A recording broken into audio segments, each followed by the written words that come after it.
Je suis venue à Shanghai à la recherche d'amour. Je travaille en tant que secrétaire, mon patron est riche et il me traite différemment des autres. Je le sens, tôt ou tard, il finira par tomber amoureux de moi. Ok. Il y a certaines personnes vraiment à qui on devrait interdire l'usage du téléphone. Est-ce que vous vous êtes déjà retrouvé un soir entre minuit et 2 heures du matin, hypnotisé par une vidéo sur TikTok ou Instagram, où une jeune femme découvre que son mari est en fait un milliardaire secret, ou encore qu'elle est l'héritière d'un clan mafieux légendaire? Le PDG milliardaire s'était près d'une serveuse. Il jeta immédiatement 500 000 $, lui demandant de passer la nuit avec lui. Désespérée d'échapper à ses parents adoptifs cruels, la jeune fille serra les dents et dit oui. Le PDG au cœur de glace a aperçu par hasard sa secrétaire préférée travaillant tard dans la nuit avec seulement un sandwich sec à la main et son cœur s'est aussitôt ému. La première fois qu'elle le rencontra, elle l'a embrassé et l'a appelé papa. Le PDG cependant s'était pris de la jeune fille à première vue, mais il s'est avéré qu'il était le partenaire d'affaires de son père. Il y a 8 ans, le PDG tomba amoureux d'une fille à première vue lors d'une inspection. Ses yeux brillaient et les siens brillaient pour elle. Le majordome aidait le milliardaire à choisir une femme, mais aucune d'entre elles ne semblait l'intéresser. C'est alors que la femme de chambre engagée par le majordome est arrivée de façon inattendue. Et le milliardaire tomba amoureux d'elle à première vue. Il a ensuite appelé la fille à lui, a demandé à son assistant de retirer des millions de dollars et a dit à la jeune fille qu'il l'épouserait si elle le voulait et tout cet argent sera à elle. What? Au lieu de passer votre chemin face à ce qui semble être un jeu d'acteur catastrophique et un scénario de série Z, vous restez planté devant votre écran, incapable de décrocher de ces épisodes d'une minute. Ce malaise que vous ressentez, ce mélange de fascination et de gêne, c'est le cœur même du phénomène des short dramas verticaux et depuis sa lourde popularité en Chine, il a progressivement rendu les femmes accros à une dynamique qui n'existe que dans les novellas. Non, je vous promets, elles sont trempées jusqu'au cou. Devenu envahissant à travers des publicités agressives pour des applications comme Real Short, Drama Box ou Good Short, ces contenus redéfinissent la consommation de fiction en la transformant en pur produit algorithmique. Comme nous allons le voir, ce n'est pas seulement une question de mauvais goût, mais aussi une véritable industrie de la dopamine qui sacrifie l'écriture et compte bien retourner le cerveau de beaucoup de ses consommateurs. Prenez un siège et une boisson rafraîchissante, on va commencer.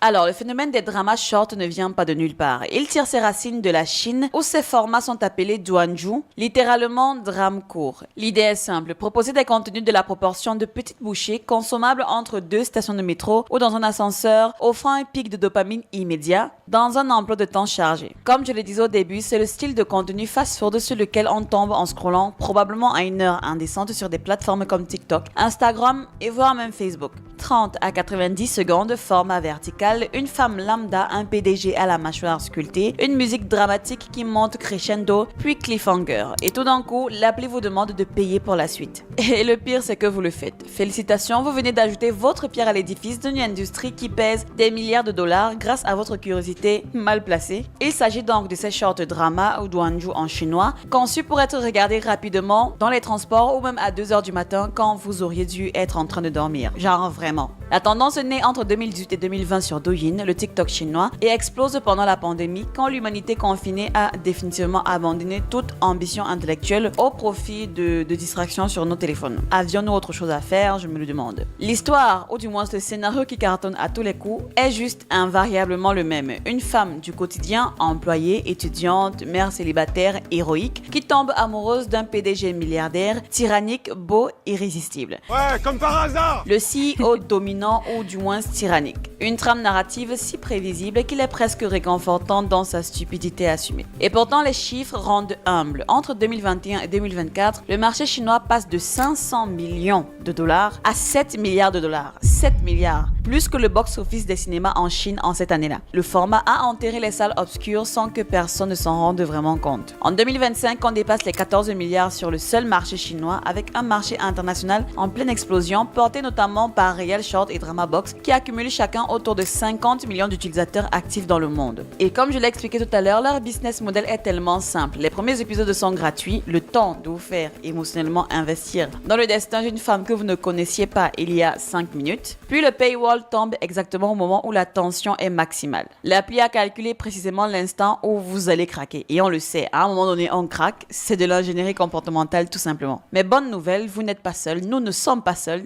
800 millions de Chinois sont tombés dans le piège avant vous. Face Face donc à cette manne financière, les entreprises chinoises ont rapidement créé des branches anglophones et internationales pour le coup, pour exporter ce modèle. Et ce qui rend ces séries particulièrement virales, c'est leur mode de production industrielle frénétique. Là où Hollywood par exemple prend des mois, voire des années à sortir des films, ces studios produisent jusqu'à 100 films ou séries intégrales par an, avec des tournages qui durent souvent entre 7 et 10 jours. Le secret de cette viralité ne réside donc pas dans la qualité artistique du produit, mais dans un modèle freemium redoutable. Résultat, chaque rebondissement de scénario se transforme en un achat complet. Maintenant qu'on a présenté l'ampleur du phénomène et de sa progressive expansion dans le monde, est-ce que vous saviez que sa popularité lui a valu d'être interdit en Chine? Et oui, à juste titre, quand on voit comment certaines jeunes filles réfléchissent désormais à cause de ça. Je suis venue à Shanghai à la recherche d'amour. Je travaille en tant que secrétaire, mon patron est riche et il me traite différemment des autres. Je le sens, tôt ou tard, il finira par tomber amoureux de moi.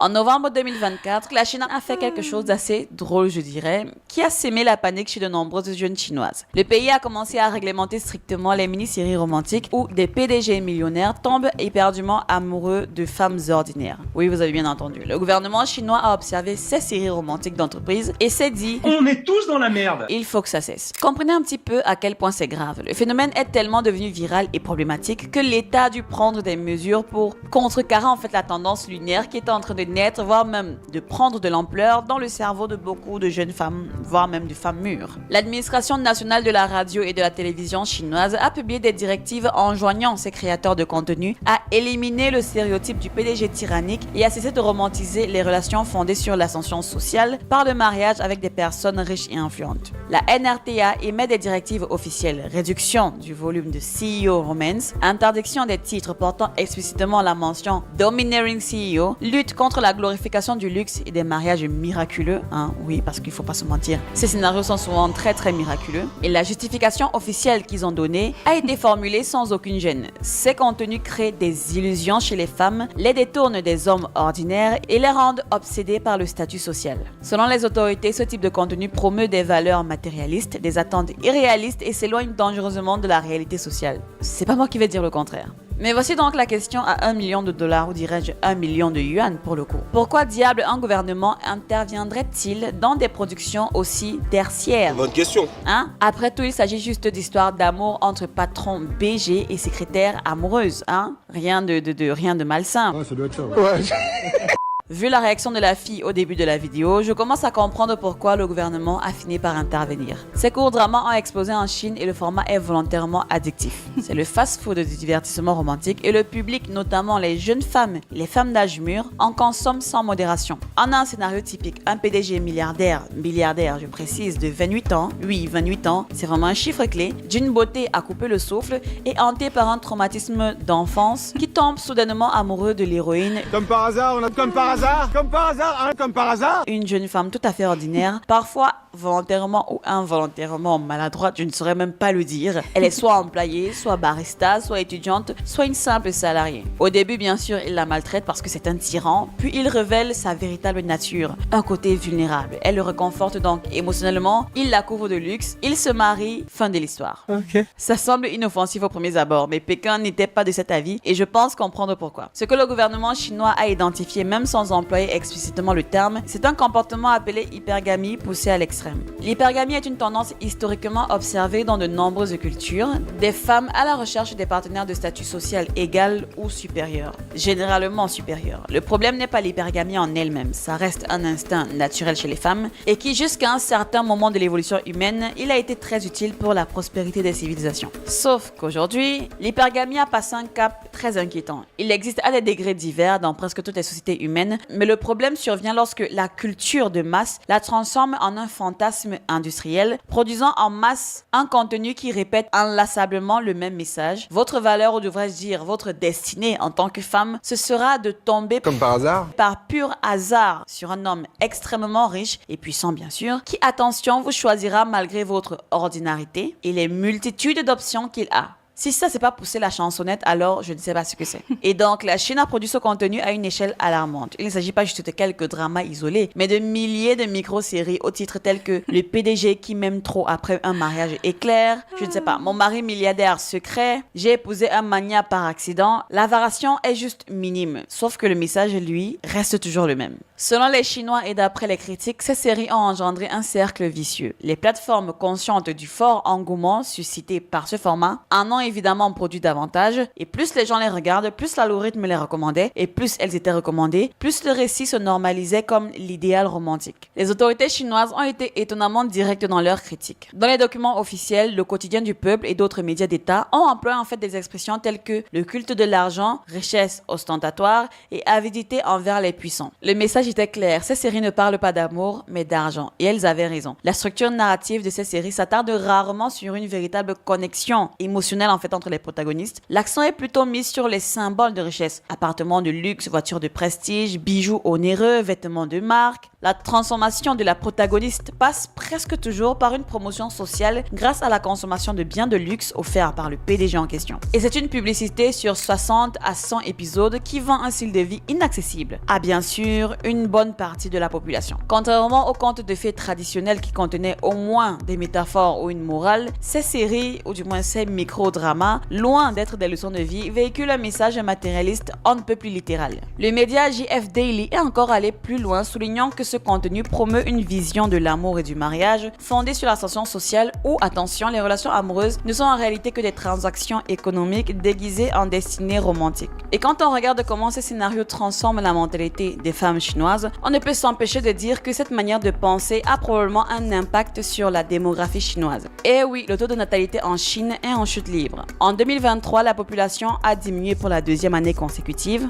Le nombre de mariages est à son plus bas niveau depuis des décennies. Les jeunes Chinois et notamment les femmes urbaines diplômées sont de moins en moins intéressés par le mariage et la maternité. Oui. Les raisons sont complexes, pression économique, coût de la vie élevé, marché du travail concurrentiel, mais un facteur culturel est incontournable. Des attentes totalement divergentes entre les hommes et les femmes quant à ce que représente un partenaire acceptable. La Chine n'a pas explicitement déclaré que ces séries sont responsables de la baisse de la natalité, ce serait une affirmation simpliste. En réalité, la régulation de ces contenus s'inscrit dans une stratégie culturelle plus large visant à redéfinir les attentes en matière de relations amoureuses et de mariage. Si des millions de jeunes femmes passent des heures à consommer des contenus où le partenaire idéal est un PDG milliardaire de 28 ans par là, beau et émotionnellement disponible, après avoir été réparé par l'amour, que se passe-t-il lorsqu'elles observent les hommes du quotidien en fait qui les entourent? Bonne question. Et la réponse se trouve dans les données des plateformes de rencontres chinoises qui révèlent en fait un décalage croissant. Les femmes diplômées et ayant une carrière établie formulent souvent des critères extrêmement précis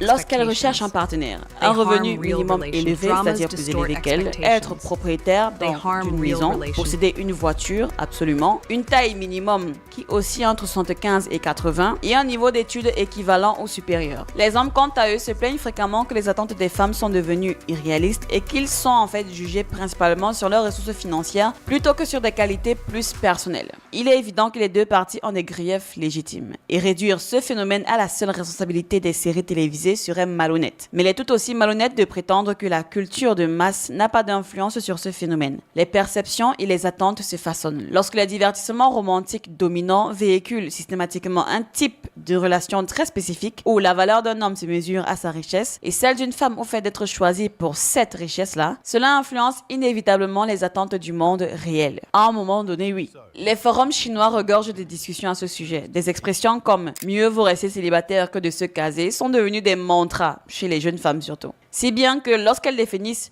se caser, elles ne parlent pas de le faire avec n'importe quel homme, surtout s'il n'est pas un PDG millionnaire, enfin milliardaire, excusez-moi. On se heurte donc à un problème mathématique évident. Il n'y a tout simplement pas assez d'hommes de ce type pour tout le monde, même dans le monde entier. Alors en théorie, le gouvernement ne devrait pas dicter aux adultes ce qu'ils peuvent ou ne peuvent pas regarder, imaginer ou consommer consommer, mais ce qui rend ce cas précis si curieux et en même temps si révélateur, c'est que la situation a atteint un niveau si artificiel et tellement déconnecté de la réalité qu'un État comme la Chine a ressenti le besoin d'intervenir. Du point de vue en fait du gouvernement, ce contenu a cessé d'être un divertissement pour devenir une source de désordre social. Lorsqu'un pays commence à réaliser que des millions de jeunes fondent leurs attentes émotionnelles, amoureuses et matrimoniales sur un fantasme industrialisé, c'est que quelque chose a gravement déraillé. Et comme je l'ai dit, à l'intérieur de ces séries, il n'a jamais été question d'amour. Ça a toujours été le statut social qui primait. Et les femmes donc refusent de s'engager ou à avoir des enfants avec un homme qui n'a pas de statut. Vous voyez, je veux en venir. Lorsque des attentes irréalistes deviennent la norme culturelle, le choc entre le monde réel engendre forcément frustration, ressentiment, report de décisions importantes comme le mariage et la parentalité, et finalement une forme silencieuse d'effondrement social. Et avant que quiconque ne pense qu'il s'agit d'un problème spécifiquement chinois ou du moins asiatique, faisons un bref clin d'œil à ce qui se passe en Occident parce que la tendance a franchi les océans est oui, pas seulement numériquement, mais également en termes de production.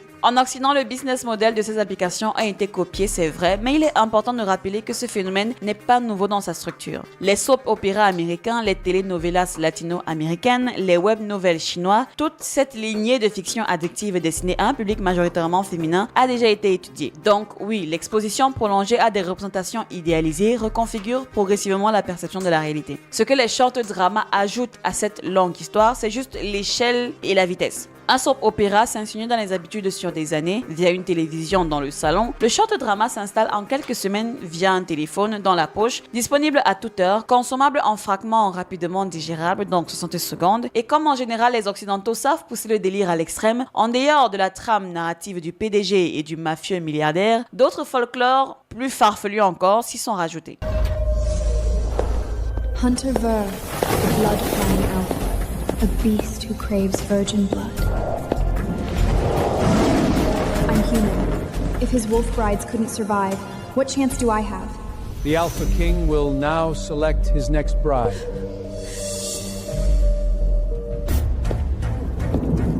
Weak, boring, cowardly. This scent, it's her, my mate. After all this time, I found her. Bizarre. C'est toute une industrie qui vend l'idée que l'homme idéal devrait être grand, sûr de lui, émotionnellement intelligent, financièrement stable, menant une vie supérieure à la moyenne, sans traumatisme non résolu, et bien sûr prêt à choisir la femme banale du quotidien. C'est très important. C'est vraiment sur cette partie-là qu'il faut insister. Il faut à tout prix que la femme qu'il choisisse ne soit pas de son rang. Elle doit être bien en dessous, bien ordinaire, la femme du quotidien. Celle qu'on t'emporte quand on fait ses courses à la boulangerie, vraiment. Et dans l'extrait que je viens de vous montrer par exemple, si on rentre dans le jeu, qu'est-ce qui explique que le grand loup alpha de ce royaume, ou je ne sais pas d'où il est, d'où il sort, au moment de choisir qui sera sa nouvelle épouse, découvre que c'est une humaine lambda qui sera apparemment sa compagne destinée. Son âme sœur en fait parmi toutes les options disponibles. En fait, un peu désérieuse, pour moi c'est juste du gros n'importe quoi. C'est quoi cette merde? Bref, je me suis emportée. Les studios s'adaptent donc. À la place d'entreprises immobilières, on a des entreprises tech. Le CEO est parfois transformé en businessman milliardaire secret. Ouais, légèrement pugnancé. Et pour les marchés occidentaux, les producteurs ont trouvé la formule magique. Greffer le genre fantastique à tout ce joli petit bourbier. On a donc le CEO qui devient l'alpha, le loup alpha, littéralement, un loup-garou, oui. Le milliardaire qui devient le chef de la meute. La dynamique de pouvoir reste plus ou moins identique, mais emballée dans un nouveau cadre qui rajoute un petit peu du surnaturel et qui rend la chose à la fois plus facile à exporter et plus difficile à critiquer encore. C'est juste du génie. Et ce qui ne change jamais, quelle que soit la version, quelle que soit la mécanique centrale, c'est en fait ce déséquilibre de pouvoir, la transformation personnelle, le fait que l'homme le plus puissant de la série choisisse la femme la plus faible, la plus insignifiante, la plus normale de la série. On change le packaging, mais le produit reste le même. Et le résultat, c'est exactement ce que les populations occidentales constatent déjà en Chine. Moins de mariages, moins d'enfants, plus de solitude, plus de ressentiments mutuels et une guerre silencieuse entre les attentes et la réalité. Les hommes se sentent jugés uniquement sur leur production et leur possession. Les femmes se sentent trompées par des promesses culturelles qui ne se concrétisent jamais. La différence, c'est qu'en Occident, personne ne va réglementer ça. C'est-à-dire personne. Le marché continue de profiter de ce fantasme, les plateformes continuent de diffuser des contenus qui génèrent un engagement émotionnel extrême et chaque camp persiste à croire que le problème vient toujours de l'autre. La Chine, malgré sa maladresse, a au moins reconnu que transformer l'hypergamie en un produit de masse a des conséquences. En fin de compte, il faudrait vraiment que les consommateurs